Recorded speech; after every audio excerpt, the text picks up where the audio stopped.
We're staring at a market where you definitely know that the rotation, I think, is clearly at play, and that seems to be a global phenomenon, and that seems to be a local phenomenon.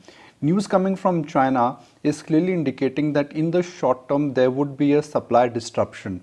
We as it is know that because of COVID, the logistics and the supply chain system in the world, they have not stabilized.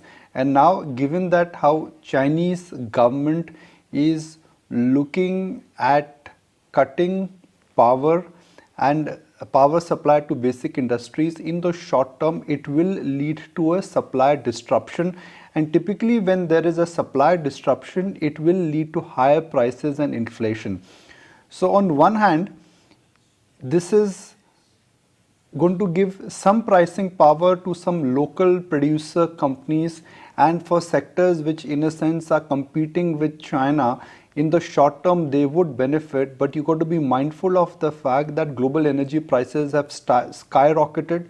Crude now is almost at $80. The bond yields are at 1.5%, and locally also the bond yields have shot higher. So while the equity market in a sense is not feeling the heat of that, I would say there are two things one should monitor now.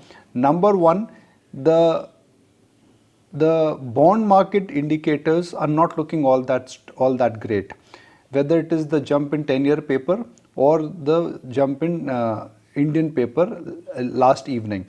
This in a sense could have an impact on the way how financials as a category would move. Second, I think rotation is clearly evident. Some of the over-owned real leader stocks are reversing. It started with, let's say, diagnostics and hospital stocks. Now it has moved to IT, but on the other side you've got energy producers which are doing exceedingly well. So the central theme in next couple of days would be, and since markets in a sense know that this supply disruption could be temporary in nature, it will lead to rotation. So I would be watching out for the word rotation in next couple of days. The evidence of that is already there, and I think that's here to stay.